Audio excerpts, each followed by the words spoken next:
প্রিয় শিক্ষার্থী বন্ধুরা, তোমাদের জন্য নিয়ে চলে এলাম আবার দ্বাদশ শ্রেণীর এই ডাকঘর, রবীন্দ্রনাথ ঠাকুরের ডাকঘরটা। ঠিক আছে, এটা একটু বড়, সেই জন্য অনেক কটা পাঠ হয়েছে। চলো দেখে নিই। ঠাকুরদা, তাহলে একটা ভারী মুশকিল হতো। শুনলাম তুমি নাকি দইওয়ালাকে বলে রেখেছো বড় হলে তুমি দই বিক্রি করবে। পাখিদের মধ্যে তোমার দইয়ের ব্যবসাটা তেমন বেশ জমতো না বোধ হয়। বোধ হয় এখানে বলছে যে ওতে তোমার কিছু লোকসান হতো।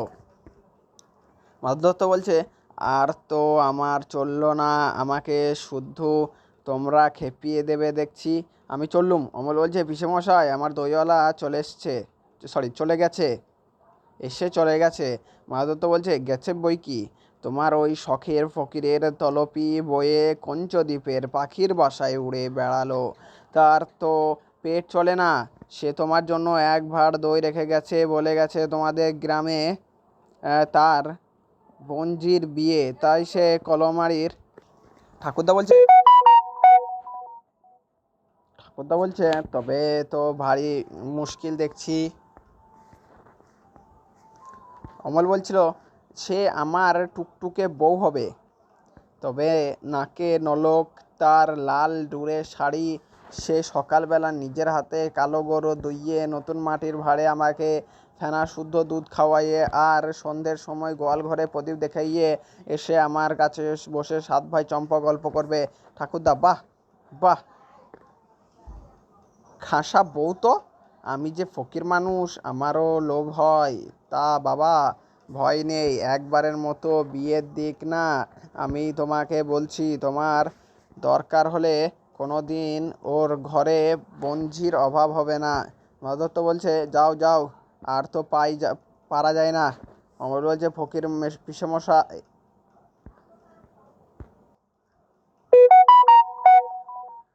এইবার আমাকে চুপি চুপি বলো না, ডাকঘরে কি আমার নামে রাজার চিঠি এসেছে? ঠাকুরদা, শুনেছি তো, তার চিঠি রত্না হয়ে বেরিয়েছে। সেই চিঠি এখন পথে আছে। অমল বলছে, পথে? কোন পথে? সেই যে বৃষ্টি, আকাশ পরিষ্কার হয়ে গেল, অনেক দূরে দেখা যায়, সেই ঘন বনের পথে। ঠাকুরদা বলছে, তবে তো তুমি সব জানো দেখছি। সব পথেই তো অমল, আমি সব জানি ফকির। ঠাকুরদা, তাই তো দেখছি। কেমন করে জানলে এত সব? অমল, তা আমি জানি নে। তোমাদেরকে বলে দিই, তোমাদের জন্য আমি এই ভিডিওতে একটা প্রশ্ন রেখেছি, ঠিক আছে? তাহলে তোমাদের 4টে প্রশ্ন কমপ্লিট হয়ে যাবে। আর এই প্রশ্নটা দেখলেই তোমরা 4টে ভিডিওর মধ্যে তোমরা 4টে অবশ্যই কমন পাবেই। তোমরা যা বলছি তোমাদের, অবশ্যই তোমরা কমন পাবে। চারটেই কমন পাবে। ওর ভিতরে তোমরা 2টো কমন পাবে, কারণ দুটোই তো আসবে না ডাকঘর থেকে। চলো নেক্সট চলে যাই। 25 নাম্বার থাকছে তোমাদের এখান থেকে, ঠিক আছে? তা মনে পড়ে না বলবো, আমি দেখতে পাচ্ছি রাজার ডাক হরকারা পাহাড়ের ওপর থেকে একলা কেবলই নেমে আসছে। বাঁ হাতে তার লণ্ঠন, কাঁধে তার চিঠির থলি। কতদিন কত ধারে সে কেবলই নেমে আসছে। পাহাড়ের গায়ের কাছে ঝর্ণার পথ যেখানে ফুরিয়েছে, সেখানের বাঁকা নদীর পথ ধরে সে কেবলই চলে আসছে। নদীর ধারে জোরাইয়া ক্ষেত, তখনই সরু গলির ভিতর দিয়ে দিয়ে সে কেবল আসছে। তারপর আখের ক্ষেত, সেই আখের ক্ষেতের পাশে দিয়ে উঁচু আল চলে গিয়েছে, সেই আলোর ওপর দিয়ে সেই কেবলই চলে আসছে। রাত দিন একলাটি চলে আসছে। ক্ষেতের মধ্যে ঝিঝি পোকা ডাকছে। নদীর ধারে একটিও মানুষ নেই, কেবল কাদা খোঁচা লেজ দুলিয়ে দুলিয়ে বেড়াচ্ছে। আমি সমস্ত দেখতে পাচ্ছি। যতই সে আসছে দেখছি, আমার বুকের ভিতর ভারী খুশি হয়ে ওঠে। ঠাকুরদা, অমন নবীন চোখ তো আমার নেই, তবু তোমার দেখার সঙ্গে সঙ্গে আমি দেখতে পাচ্ছি। অমল বলছে, আচ্ছা ফকির, যার ডাকঘর, তুমি সেই রাজাকে জানো? ঠাকুরদা বলছে, জানি বই কি, আমি যে তার কাছে রোজ ভিক্ষা নিতে যাই। অমল বলছে, সে তো বেশ, আমি ভালো হয়ে উঠলে আমিও তার কাছে ভিক্ষা নিতে যাব। পারবো না যেতে। ঠাকুরদা বলছে, বাবা, তোমার আর ভিক্ষা দরকার হবে না, তোমাকে যা দেবেন অমনি দিয়ে দেবেন। অমল বলছে, না না, আমি তার দরজার সামনে পথের ধারে দাঁড়িয়ে জয় হোক বলে ভিক্ষা চাইব। আমি খঞ্জনি বাজিয়ে নাচবো, সে বেশ হবে না? ঠাকুরদা বলছে সে খুব ভালো হবে, তোমাকে সঙ্গে নিয়ে গেলে আমার পেট ভরে ভিক্ষা মিলবে, তুমি কি ভিক্ষা চাইবে? অমল বলছে আমি বলবো আমাকে তোমার ডাক হরকরা করে দাও, আমি অমনি লণ্ঠন হাতে ঘরে ঘরে তোমার চিঠি বিলে করে বেড়াবো। জানো ফকির, আমাকে একজন বলেছে আমি ভালো হয়ে উঠলে সে আমাকে ভিক্ষা করে দেখতে শেখাবে, আমি তার সঙ্গে যেখানে খুশি ভিক্ষা করে বেড়াবো। ঠাকুরদা বলছে কে বলো দেখি? অমল বলছে ছিদাম। ঠাকুরদা বলছে কোন ছিদাম? অমল বলছে সেই যে অন্ধ খোড়া, সে রোজ আমার জানলার কাছে এসে ঠিক আমার মতো একজন ছেলে, তাকে চাকার গাড়িতে করে ঠেলে ঠেলে নিয়ে বেড়ায়। আমি তাকে বলছি আমি ভালো হয়ে উঠলে তাকে ঠেলে ঠেলে নিয়ে বেড়াবো। ঠাকুরদা সে তো বেশ মজা হবে দেখছি। অমল বলছে সেই আমাকে বলছে কেমন করে ভিক্ষা করতে হয়, আমাকে শিখিয়ে দেবে পিসেমশাই। আমি বলি ওকে ভিক্ষা দিতে, তিনি বলেন ও মিথ্যা কন্যা, মিথ্যা কানা, মিথ্যা খোড়া। আচ্ছা, ও যেন মিথ্যা কানা হলো, কিন্তু চোখে দেখতে পাই না, সেটা তো সত্যি। ঠাকুরদা বলছে ঠিক বলেছো বাবা, ওর মধ্যে সত্যি হচ্ছে এইটুকু যে ও চোখে দেখতে পায় না, তা ওকে কানা বলে আর নাই বলো, তাও ভিক্ষা পায় না, তবে তোমার কাছে বসে থাকে কি করতে? অমল বলছে ওকে যে আমি শোনাই কোথায় কি আছে, বেচারা দেখতে পাই না, তুমি যেসব দেশের কথা আমাকে বলো সব মানে ওকে শুনিয়ে দিই। তুমি সেদিন আমাকে সেই সব হালকা দেশের কথা বলেছিলে, যেখানে কোনো জিনিসের কোনো ভার নেই, যেখানে একটু লাফ দিলেই অমনি পাহাড় ডিঙ্গিয়ে চলে যায়, সেই হালকা দেশের কথা শুনে ও ভারী খুশি হয়ে উঠেছিল। আচ্ছা ফকির, সে দেশে কোনো দিক দিয়ে যাওয়া যায়? ঠাকুরদা বলছে ভিতরের দিক দিয়ে সে এক রাস্তা আছে, সে হয়তো খুঁজে পাওয়া শক্ত। অমল বলছে ও বেচারা যে অন্ধ, ও হয়তো দেখতেই পাবে না, ওকে কেবল ভিক্ষা করে বেড়াতে হবে, তাই নিয়ে দুঃখ করছিল। আমি ওকে বললুম ভিক্ষা করতে গিয়ে তুমি যে কত বেড়াতে পারো, সবাই তো সে পায় না। ঠাকুরদা বলছে বাবা, ঘরে বসে থাকলে এত কিসের দুঃখ? অমল বলছে না না, দুঃখ নেই। প্রথমে যখন আমাকে ঘরের মধ্যে বসিয়ে রেখে দিয়েছিল আমার মনে হয়েছিল যেন দিন ফুরাচ্ছে না, আমাদের রাজার ডাকঘর দেখে অবধি যখন আমার রোজই ভালো লাগে, এখন এই ঘরের মধ্যে বসে বসেই ভালো লাগে, একদিন আমার চিঠি এসে পৌঁছাবে সে কথা মনে করে আমি খুব খুশি হয়ে চুপ করে বসে থাকতে পারি। কিন্তু রাজা চিঠি কী যে লেখা থাকবে তা তো আমি জানি না।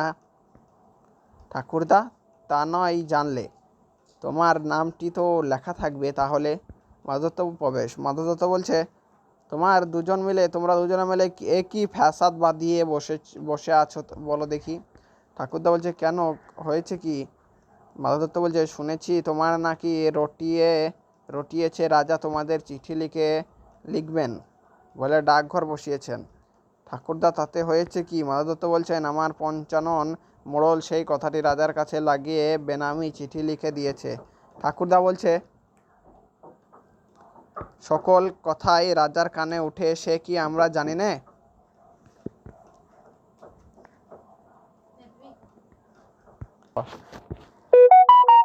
মাধবদত্ত বলছে তবে সামলে চলো না কেন? রাজবংশে রাজা বাদশারা নাম করে অমন যা তা কথা মুখে আনো কেন? তোমরা যে আমাকে শুদ্ধ মুশকিলে ফেলবে। অমল বলছে ফকির, রাজা কি রাগ করবে? ঠাকুরদা বলছে অমনি বললেই হলো, রাগ করবে? কেমন রাগ করবে দেখিনি? আমার মতো ফকির আর তোমার মতো ছেলের ওপর রাগ করে সে কেমন রাজগিরি ফলায় তা দেখা যাবে। অমল দেখো ফকির, আজ সকালবেলা থেকে আমার চোখের ওপর থেকে অন্ধকার হয়ে আসছে, মনে হচ্ছে সব যেন স্বপ্ন, একবারে চুপ করে থাকতে ইচ্ছে করছে, কথা কইতে আর ইচ্ছা করছে না। রাজার চিঠি কি আসবে না এখনই? এই ঘর যদি সব মিলিয়ে যায় যদি। ঠাকুরদা বলছে অমলকে বাতাস করিতে করিতে আসবে চিঠি, আজই আসবে। কবিরাজ প্রবেশ। কবিরাজ বলছে আজ কেমন ঠেকছে? অমল বলছে কবিরাজ মশাই, আজ খুব ভালো বোধ হচ্ছে, মনে হচ্ছে যেন সব বেদনা চলে গেছে। কবিরাজ বলছে জনান্তিক মাধব দত্তের প্রতি ওই হাসিটি তো ভালো ঠেকছে না। ওই যে বলেছে খুব ভালো বোধ হচ্ছে, এটিই হলো খারাপ লক্ষণ। আমাদের চক্রধর দত্ত বলছেন, মাধবদত্ত দোহাই কবিরাজ মশাই, চক্রধর দত্তের কথা রেখে দিন, এখন বলুন ব্যাপারখানা কি? কবিরাজ বলছে, বোধ হচ্ছে আর ধরে রাখা যাবে না। আমি তো নিষেধ করে গিয়েছিলাম, কিন্তু বোধহয় বাইরে হাওয়া লেগেছে। মাধবদত্ত বলছে, না কবিরাজ মশাই, আমি ওকে খুব করেই চারিদিক থেকে আগলে সামলে রেখেছি, ওকে বাইরে যেতে দিইনি, দরজা তো প্রায় বন্ধ রাখি। কবিরাজ বলছে, হঠাৎ আজ একটা কেমন হাওয়া দিয়েছে, আমি দেখে এলুম তোমাদের সদর দরজার ভিতর দিয়ে হু হু করে হাওয়া বইছে। এটা একবারে ভালো নয়, ও দরজাটা বেশ ভালো করে তালা চাবি বন্ধ করে দাও, না হয় 2-3 দিন তোমাদের এখন লোক আনগোনা বন্ধ থাকে না।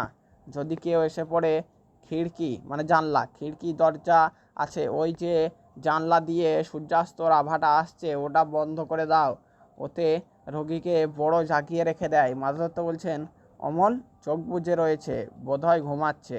ওর মুখ দেখে মনে হয় যেন কবিরাজ মশাই যে আপনার নয়, তাকে ঘরে এনে রাখলুম, তাকে ভালোবাসলুম, এখন বুঝি আর তাকে রাখতে পারবো না। আর মাত্র তোমাদের 3-4টে পাতা আছে, ঠিক আছে? আর 4টে পাতা আছে, এই পাতাটা তোমাদেরকে পড়াবো আজকে, দিয়ে তো আর তার লাস্টের দিকে তোমাদেরকে 3টে পাতা পড়িয়ে দেবো, তাহলে তোমাদের এই সিলেবাসটাও কমপ্লিট হয়ে যাবে। বাস, বাংলা সিলেবাস কমপ্লিট, দিয়ে ইংরেজি ধরবো, ঠিক আছে? কবিরাজ বলছে, ও কি তোমার ঘরে যে মোড়ল আসছে, এ কি উৎপাত! আমি আসি ভাই, কিন্তু তুমি হও, এখনই ভালো করে দরজাটা বন্ধ করে দাও, আমি বাড়ি গিয়ে একটা 20 বড়ি পাঠিয়ে দিচ্ছি, খেয়ে দেখো, যদি রাখবার হয় তো সেটি টেনে রাখতে পারো। মোড়লের প্রবেশ। মোড়ল, কি রে ছোড়া? ঠাকুরদা বলছে, তাড়াতাড়ি উঠিয়ে দাঁড়াইয়া, আরে আরে চুপ চুপ। অমল বলছে, না ফকির, তুমি ভাবছো আমি ঘুমাচ্ছি, আমি ঘুমাইনি, আমি সব শুনছি, আমি যেন অনেক দূরের কথা শুনতে পাচ্ছি, আমার মনে হচ্ছে আমার মা আমার বাবা যেন মানে শিয়রের কাছে কথা করছেন। মাধবদত্তের প্রবেশ। মাধবদত্ত বলছেন, মোড়ল বলছেন, ও হে মাধবদত্ত, আজকাল তোমাদের যে খুব বড় বড় লোকের সঙ্গে সম্বন্ধ। মাধবদত্ত বলছেন, বলেন কি মোড়ল মশাই, এমন পরিহাস করবেন না, আমার নিত্যানন্তই সামান্য লোক। মোড়ল বলছে, তোমাদের এই ছেলেটি যে রাজার চিঠির জন্য অপেক্ষা করে আছে। মাধবদত্ত বলছেন, ও ছেলে মানুষ, ও পাগল, মানে ওর কথা কি ধরতে আছে? মোড়ল মশাই বলছেন, না না, এতে আর আশ্চর্য কি, তোমাদের মতো এমন যোগ্য ঘর রাজা পাবেন কোথায়? সেই জন্য ওই দেখছো না, ঠিক তোমাদের জানলার সামনে রাজার নতুন ডাকঘর বসেছে। ওরে ছোঁড়া, তোর নামে রাজার চিঠি এসেছে যে। অমল বলছে, চমকিয়ে উঠিয়া, সত্য? মোড়ল বলছে, এ কি সত্য না হয়ে যায়? তোমার সঙ্গে রাজার বন্ধুত্ব, একখানা অক্ষর শূন্য কাগজ দিয়া, হা হা হা, এই যে তার চিঠি। অমল বলছে, আমাকে ঠাট্টা করো না ফকির ফকির, তুমি বলো না এ কি সত্য তার চিঠি? ঠাকুরদা বলছে, হ্যাঁ বাবা, আমি ফকির, তোমাকে বলছি এ সত্য তার চিঠি। অমল বলছে, কিন্তু আমি যে এত কিছুই দেখতে পাচ্ছি না, এতে কিছুই দেখতে পাচ্ছি না, আমার চোখে আজ সব সাদা হয়ে গেছে। মোড়ল মশাই বলে দাও না, এই চিঠিতে কি লেখা আছে? মোড়ল বলছে, রাজা লিখেছেন, আমি আজকালের মধ্যেই তোমাদের বাড়িতে যাচ্ছি, আমার জন্য তোমাদের মুড়কির ভোগ তৈরি করে রেখো, রাজভবন আর আমার এক দণ্ড ভালো লাগছে না, হা হা হা। মাধবদত্ত বলছেন, হাত জোর করিয়া, মোড়ল মশাই দোহাই আপনার, এসব কথা নিয়ে পরিহাস করবেন না। ঠাকুরদা বলছে, পরিহাস? কিসব পরিহাস? পরিহাস করেন এমন সাধ্য আছে ওর? মাধবদত্ত বলছেন, আরে ঠাকুরদা, তুমিও খেপে গেলে নাকি? ঠাকুরদা বলছে, হ্যাঁ আমি খেপে গিয়েছি, তাই আজ ওই সাদা কাগজের অক্ষর দেখতে পাচ্ছি। রাজা লিখছেন, তিনি স্বয়ং অমলকে দেখতে আসছেন, তিনি তার বিরাজকেও সঙ্গে করে আনছেন। অমল, ফকির, ওই যে ফকির, তার বাজনা বাজছে, শুনতে পাচ্ছে না? মোড়ল বলছে, হা হা হা, উনি আরও একটু না খেপলে তো শুনতে পাবেন না। অমল বলছে, মোড়ল মশাই, আমি মনে করতুম তুমি আমার ওপর রাগ করেছ, তুমি আমাকে ভালোবাসো না, তুমি যে সত্য রাজা চিঠি আনবে এ আমি মনে করিনি। দাও আমাকে তোমার পায়ের ধুলো দাও। মোড়ল, না, এ ছেলেটার ভক্তি শ্রদ্ধা আছে, বুদ্ধি নেই বটে, কিন্তু মনটা ভালো। মোড়ল হচ্ছে, এতক্ষণে 4 প্রহর হয়ে গেছে বোধহয়, ওই যে ঢং ঢং ঢং ঢং ঢং, সন্ধ্যা তারা কি উঠে ফকির, আমি কেন দেখতে পাচ্ছি না? ঠাকুরদা বলছে, ওরে যে জানলা বন্ধ করে দিয়েছে আমি খুলে দিচ্ছি, বাহিরে দ্বার আঘাত। মাধবদত্ত বলছে, ও কি, ও ও কে, ও কি উৎপাত, বাহির হইতে খোলা দ্বার। মাধবদত্ত, কে তোমরা? বাহিরে হইতে খোলা দ্বার। মাধবদত্ত বলছেন, মোড়ল মশাই, এ তো ডাকাত নয়। মোড়ল বলছে, কে রে? আমি পঞ্চানন মোড়ল, তোদের মনে ভয় নাই নাকি? দেখো একবার, শব্দ থেমেছে। পঞ্চানন আওয়াজ পেলে আর রক্ষা নেই, যত বড় ডাকাতি হোক না। মহাদত্ত বলছেন, জানলা দিয়ে মুখ বাড়াইয়া দ্বার যে ভেঙে ফেলেছে তাই আর শব্দ নেই। রাজদূতের প্রবেশ। রাজদূত বলছেন, মহারাজ আজ রাতে আসবেন। মোড়ল, কি সর্বনাশ! অমল বলছে, কত রাতে দূত? কত রাতে? দূত বলছে, আজ 2 প্রহর, মানে 2টার সময়। অমল বলছে, যখন আমার বন্ধু প্রহরী নগরের সিংহদ্বারে ঘণ্টা বাজে ঢং ঢং ঢং করে, তখন দূত বলছে, হা! তখন রাজা তার বালক বন্ধুটিকে দেখবার জন্য তার সকল চেয়ে বড় কবিরাজকে পাঠিয়েছেন। চলো নেক্সট। এবার বলছেন রাজকবিরাজের প্রবেশ।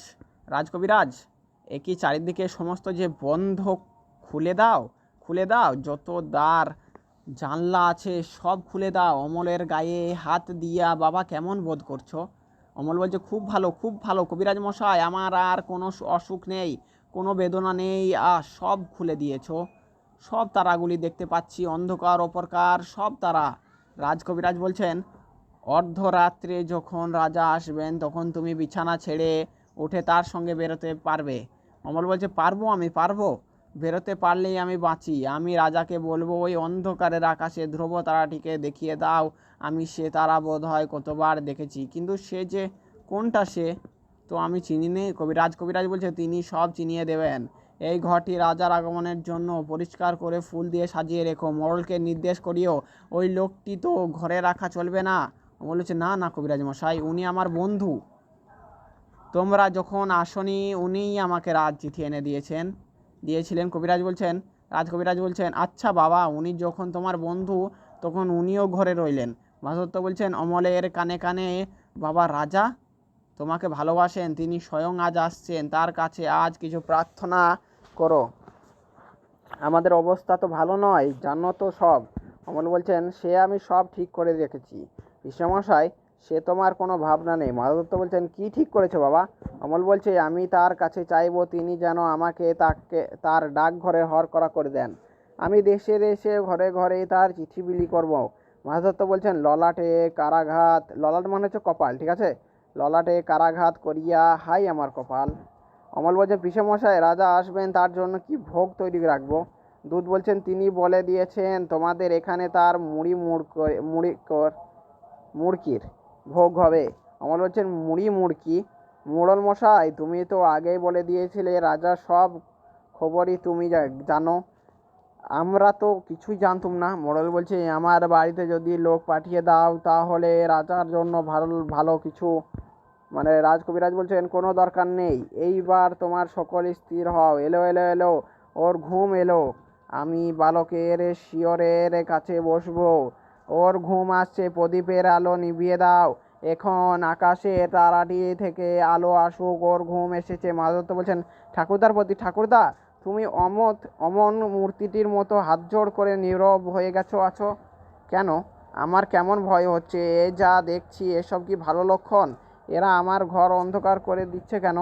তারা আলোতে আমার কি হবে? ঠাকুরদা বলছে, চুপ করো, অবিশ্বাসী কোনো কথা কও না। সুধার প্রবেশ। সুধা বলছে, অমল। রাজকবিরাজ বলছে, ও ঘুমিয়ে পড়েছে। সুধা বলছে, আমি যে ওর জন্য ফুল এনেছি, ওর হাতে কি দিতে পারবো না? সুধা বলছেন, আমি যে ওর জন্য ফুল এনেছি ওর হাতে কি আমি দিতে পারবো না? রাজকবিরাজ বলছেন, আচ্ছা দাও তো তোমার ফুল। সুধা বলছেন, ও কখন ডাকবে? রাজকবিরাজ বলছে, এখনই, যখন রাজা এসে ওকে ডাকবেন। সুধা বলছে, তখন তোমরা ওকে একটি কথা কানে কানে বলে দেবে। রাজকবিরাজ বলল, কি বলবে? সুধা বলল, বলো যে সুধা তোমাকে ভোলেনি।